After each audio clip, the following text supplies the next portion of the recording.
Hello and welcome to my video on Reveal magazine and Tatler magazine. So this is really useful for AQA GCSE Media Studies. First of all, the representation of both of them initially. In Reveal you've got a variety of famous celebrities and it conforms to conventions of a low-end lifestyle magazine.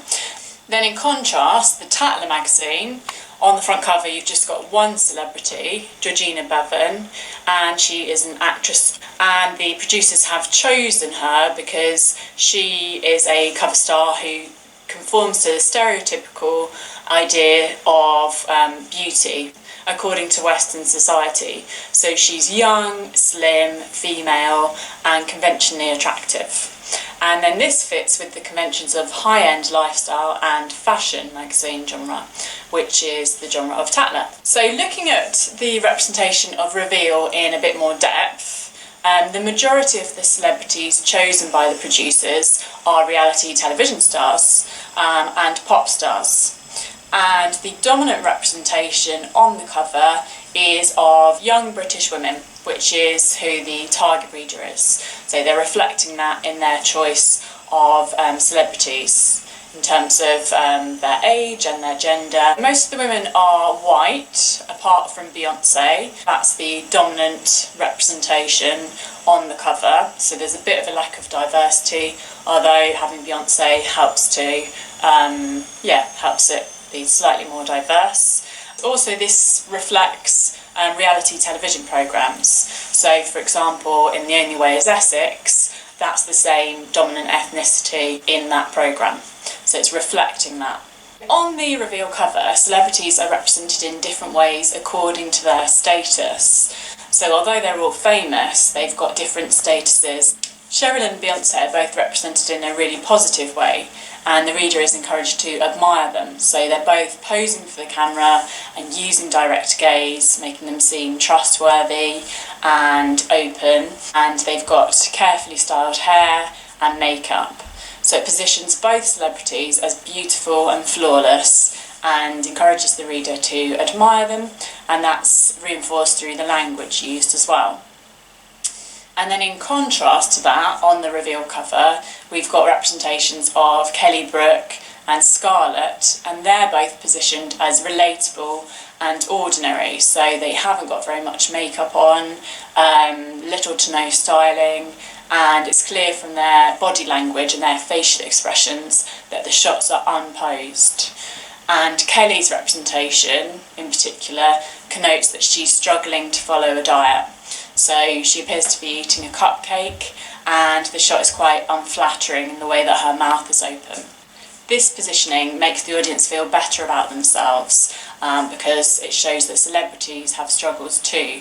So in the same way that some of the readers might be struggling to follow a diet, celebrities have that issue as well. It actually makes the audience feel a bit better that they are having that same problem, even though they're a famous celebrity. Also, we've got Katie Price and Peter Andre on the cover too. So you've got a stark contrast with Cheryl and Beyonce, where there's direct address. Katie Price and Peter Andre are both represented as secretive, as they're looking out of the frame, and Katie's wearing sunglasses, so you've got no gaze at all with her. Can't see if she's looking directly at the camera or if she's looking away, so she's keeping things hidden. And the photographs have been photoshopped in the way that they have been overlaid to construct the impression that they are in the same image, and a Reveal has the scoop. It's going to tell the reader all about what's been happening with those two celebrities. Then moving on to the representation in Tatler magazine. So as I mentioned before, Georgina Puffin is the cover star chosen by producers, and she meets conventions in the way that she is young, slim, white and attractive, so something that we'd expect from a fashion or lifestyle magazine. And the way she is styled is in keeping with conventions of a fashion and lifestyle magazine as well, because we've got her blouse, which looks expensive, it's got intricate embroidery, and her jewellery as well. She's wearing pearls, which are well known for being expensive and a luxury item. But to help her have an edgy fashion look, she has got thick eyeliner, so that stops it looking too classic, I suppose, because it's breaking up the really sort of feminine, almost princess type appearance of her clothing and her accessories with edgy, more unusual and trendy makeup. Unlike some of the representations on the reveal front cover, where the celebrities are clearly not prepared for the shot, like when Scarlett's just looking out of the frame and where Kelly Brook is shoving the cupcake in her mouth, she is really carefully styled and really well prepared for the shot.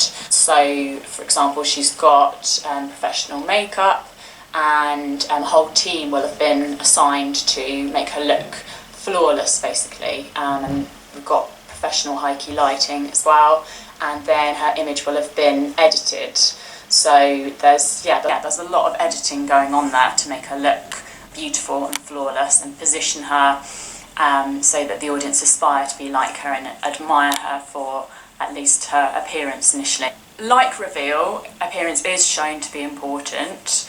So through the representation of Georgina, just in the way that she's so well presented, but also the cover line that says, "Meet Georgina Puffin, she looks good in pearls." So it's reinforcing that appearance is important, as well as connoting wealth and appealing to a more affluent audience who would be able to afford pearls. So an ABC1 readership.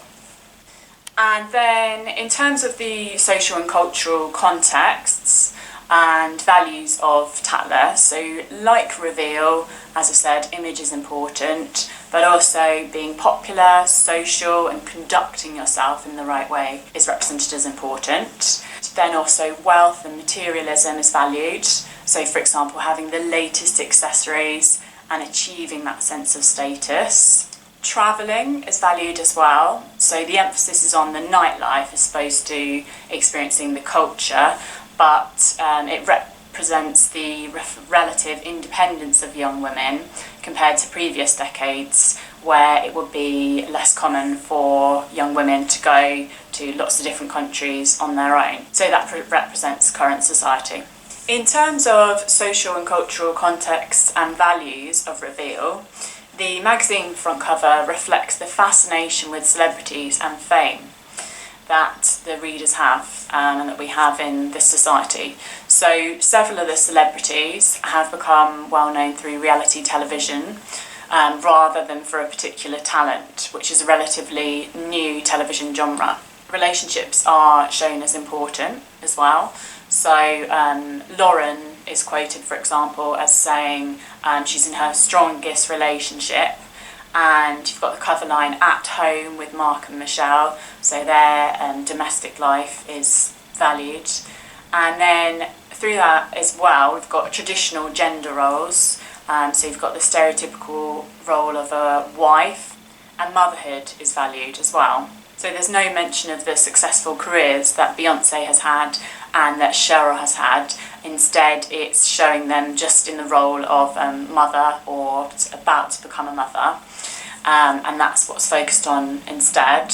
And also appearance is valued as well, so again something that's very stereotypical in terms of the representation of women, because it mentions how to get the best skin ever. Fame and status is something that's shown as important. So within the celebrity culture, although all of the celebrities are famous, there's a significant difference in how they're represented. So you've got the higher status of Beyonce and Cheryl and the more positive representation of them, and then the more negative representation of Kelly and Scarlett. So I hope you enjoyed my video. Let me know what you thought, if you've got any questions about it or magazines in general. I've also got a video on media language of Tatler and how to analyse magazines in terms of media language, so check that out as well. Okay, take care.